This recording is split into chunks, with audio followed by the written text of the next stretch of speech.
there is something remarkable happening in low-income housing communities in two of Wisconsin's largest cities, Madison and Milwaukee. Residents' lives are being transformed through a unique model that gives them a pathway out of poverty. For those who've seen it firsthand, I try to celebrate it everywhere I go. it's incredible. It empowers people. Full engagement of residents. An inspiration. There's no question his work has had a profound influence. For those who've experienced it, it's empowering. True community with unity. It's life-changing. We instill hope. The model has proven so successful that nearly 1 in 4 low-income households has someone in college. More than 50 residents have obtained livable wage jobs right in their housing complexes. High school graduation rates in their communities are almost 100%. 72% of those high school graduates go on to higher education. Their neighborhoods boast some of the lowest crime rates in their cities. Residents describe their living environment in glowing words. But these successes are only the beginning. The real story is why the model has been so successful and how it can be replicated across the country.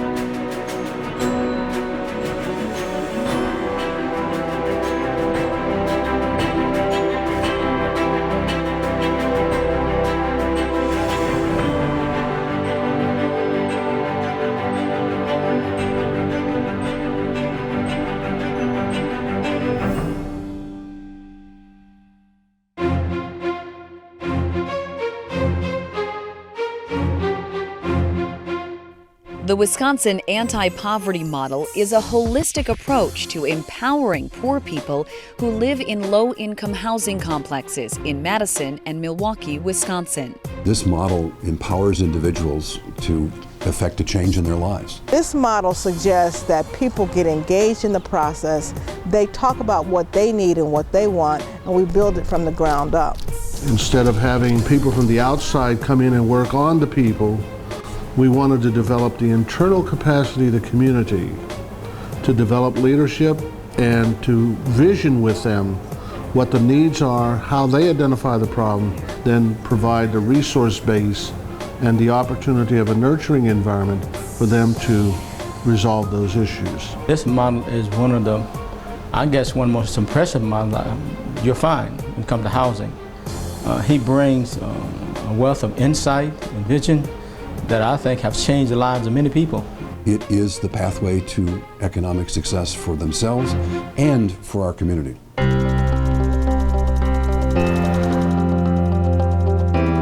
We'd like to welcome you to Green Tree and know that our community here is about you succeeding and what we can do to help you find your way. The model's impact begins the moment the rental lease is signed. And then we have services. The model begins to kick in right away because as part of the resident orientation, we want to develop a culture that says to people, look, whatever your problems were in the past, leave them in the past. We'd like to give you a tour of our building so you can see all the resources and opportunities you have here. Residents are given a comprehensive orientation and tour that explains the array of services and opportunities available in their complex. We want them to know their responsibilities on the lease as well as ours to them, because the lease is a document that gives ownership to both parties. Human rights is the central focus of that document. This innovative staff-resident partnership is what makes the model unique. It's yours. That's yours. Thank you. From the very beginning, residents co-own the model with staff and understand they have resources and opportunities they can leverage to improve their lives. We have to make sure that out of the hopelessness that might come from living in poverty, that we instill hope. That we want them to know that we have services available, we have staff that's available, and that we want them to take advantage of what we have here so that whatever circumstance they're in, they can always better their circumstance if the need be. They have a lot of resources here.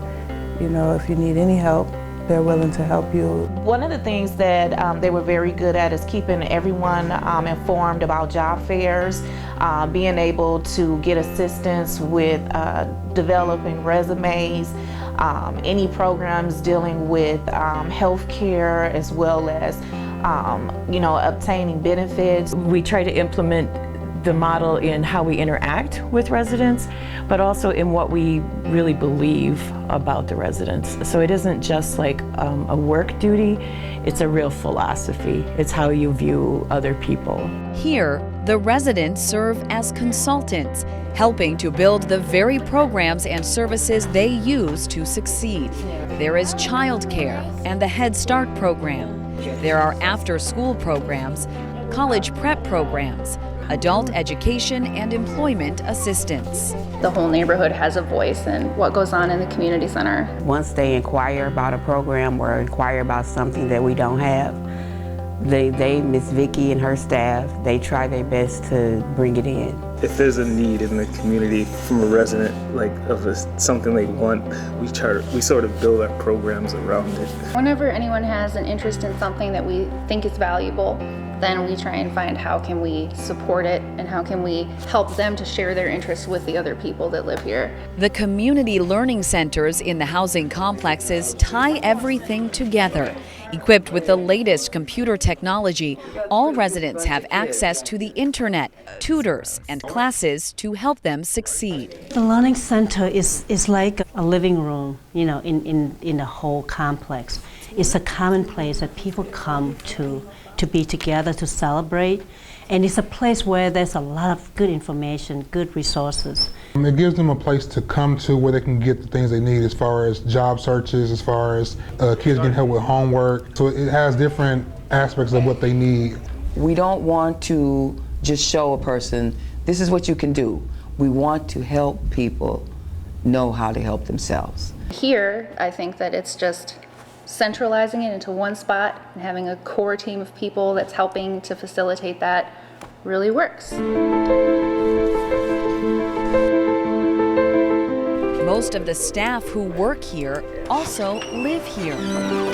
Residents are hired for all positions in the organization, from management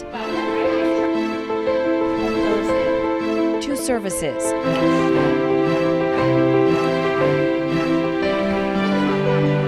The model has created more than 50 good-paying jobs. Co-workers are neighbors. Staff and tenants are neighbors. There is almost no turnover. In the past 15 years, they have only lost one staff member. This stability leads to inherently good customer service. My cell phone number is pretty much known by most of the residents here, and so it's not unusual for me to get phone calls and texts on into the evening from parents and residents, so we always keep the line of communication open. That's a great thing about living and working here too. You might end up recruiting a new student for people prep when you're taking out the trash at night after work and you see their mom and stop and chat for a minute. So the fact that the staff all live in the community helps information move around faster. Programs and services are essential, but it's the nurturing and supportive environment behind them that makes the model so effective. We asked residents to choose one word to describe their living environment.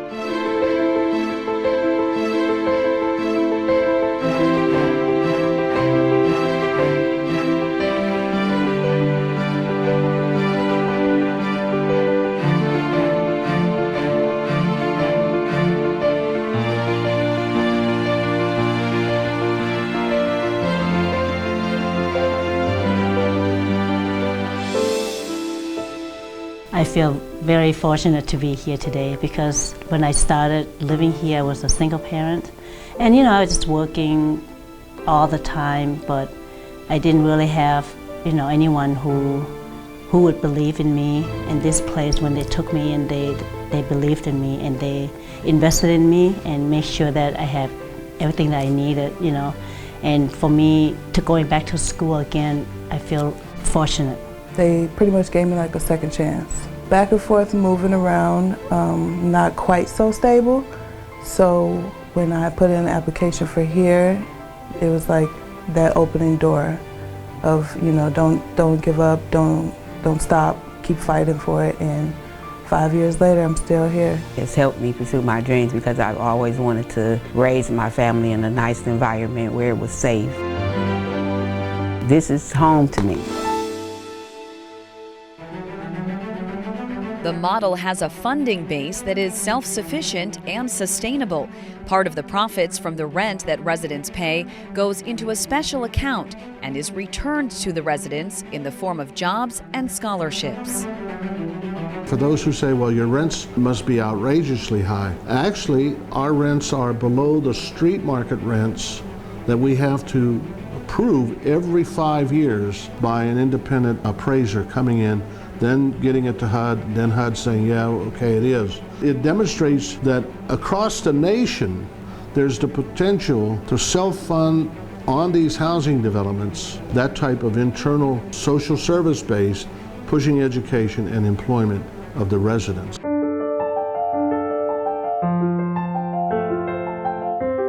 Over the decades, the model has impacted thousands of lives. The stories of transformation are endless. It's a really radical change. I'm very proud of this place. I'm one of the people that it helped. And I am grateful to have been a resident of Green Tree. Took the time to really get us involved at the Northport Community Learning Center. I am studying sociology with a double minor in psychology and religious studies. I was able to go back to school and pursue my dream of becoming in the medical field. Graduated with my criminal justice degree, and now I'm in pursuit of my law degree at Marquette University. This is a place where you can have a new start, where you can begin something new. Growing up here, it's been enlightening and makes me feel like I'm doing some good in the world. It allowed me to go back to school to get my degree. It has a wonderful lifetime learners program through Cardinal Stretch, and I pursued my associate degree there. And from there, I went to Concordia and pursued my bachelor's degree. I grew up in Joliet, Illinois, in the projects. We have a community center there, but it was basically just like a building where it seemed like nobody managed it. It was just like kind of in the middle of nowhere. I never knew when it was open. When I moved here, so it was sort of a culture shock to see this oasis or haven for like creative people. We all know each other. We all know each other's children. Our children has grown up together, like a big family here. It's created a community where people believe that they can achieve what they can perceive. And all of a sudden, it becomes a very positive culture in which, as they look at the success of the other, they begin to feel their success. So it's created what America is always striving for, a sense of community. The staff members encourage young people to excel and pursue their interests. Participated in the movies that came out, and I guess that was one of my favorite things, being in front of a camera. Afraid to forget your lines? I've come for your funeral of freedom. Getting to be somebody that I wasn't. But seriously, I hope you both are very happy. The many programs, the resources, the people, just everything about Packers is awesome. Like, I actually feel like I belong here. Everything that I say is respected, and nothing that I say is put down. It really is like being a family here. No one is pointed out for being different. You matter. Whatever your need is, you're going to get it here. Staff lead by example. I do it by showing them. I try to be the person that I want them to be, letting them know that success is not just about money, you know, it's about being happy and following your passion. So I try to give them those traits and then lead by example. Young people are exposed to dance and music. You get to dance if you like dancing. You get to make music if you like music. You get to drum.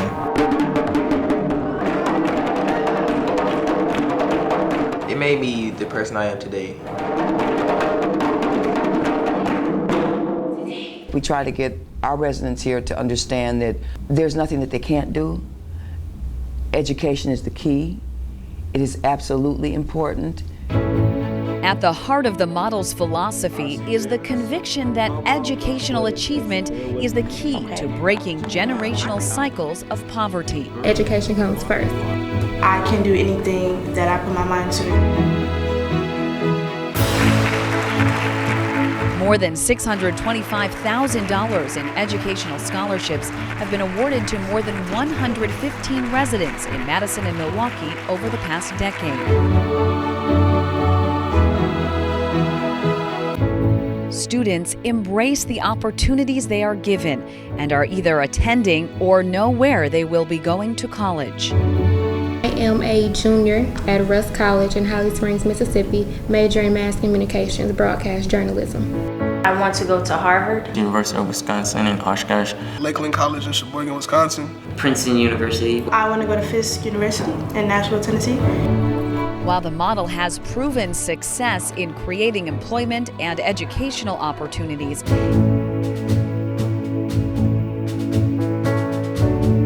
it also helps families to become self-sufficient and able to move out of the complex and into their own homes.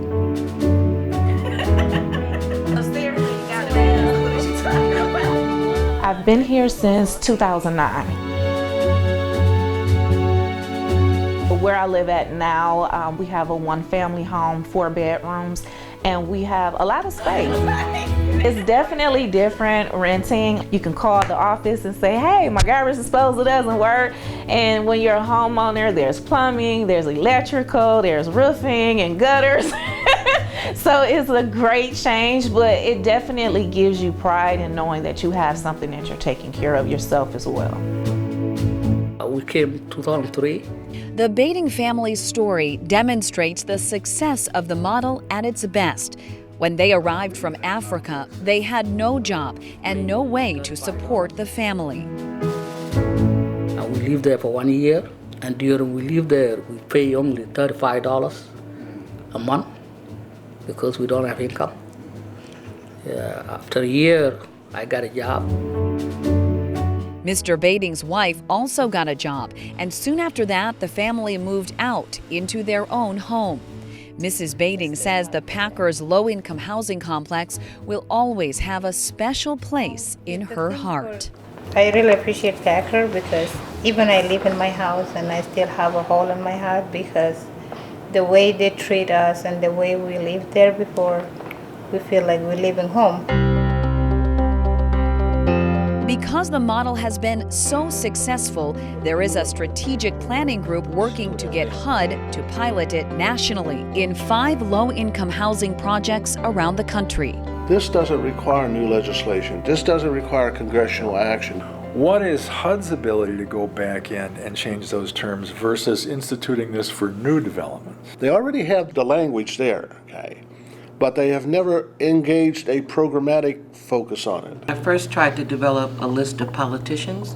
The Strategic Planning Committee has gathered letters of support from Wisconsin's leading politicians, educators, and community-based organizations. Carmen has changed how the city of Madison and how cities throughout the country view low-income families and view the role of housing. What Carmen has done is to show both commitment and compassion to families beyond just shelter, to give them a greater opportunity to both take care of their families and to have more life chances both for adults and for children. The committee has also met with Senator Tammy Baldwin's staff to solicit her support in getting a meeting set up with HUD to discuss piloting the model. As a result of that meeting, the committee will be seeking the support of national groups and coalitions that work with low-income housing to show HUD there is national support for the model. If you look at it on a national scale,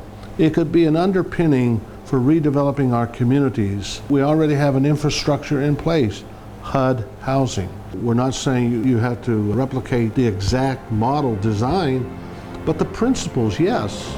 Hiring the residents and training them about organizational development, about management, about leadership, about social services, about educational theory, about educational curriculum, about a psychology of engagement that lets people know from the very moment this is not power relationship. This is the heart of who we are as a people. We are brothers and sisters. Nationally, 1 in 6 people is living in poverty. Community leaders here hope that HUD will jump at the chance to pilot a model that's been so successful in lifting people out of poverty. It's working. It has proved itself that it works. So I don't see why, unless it's for political reasoning, that it couldn't be a pilot program in every city. The answers to a lot of the biggest problems that we face as a society are within this kind of an approach. It's a very simple recipe of trusting people and empowering them and engaging them. It's not about giving them something, it's about engaging them in something. It is needed in every community, especially low-income housing, because people need to have access to resources right there in the community. When people who are living in poverty have the same resources as those who aren't living in poverty, you will see them succeeding. There is something undeniably special about the urban housing ministry and the lives it is changing in Madison, Milwaukee, and beyond. They have built an institution that provides the poor community with jobs and education, strengthening families while reducing poverty. This model is about full engagement of residents, the sense of ownership. Because it's the people that shine, just as you want your parking lots to be nice and perpendicularly striped and painted, you want that same ability for the minds of the people there to have hope. Now, those who've seen the Wisconsin anti-poverty model firsthand want to see HUD facilities adopted across the nation.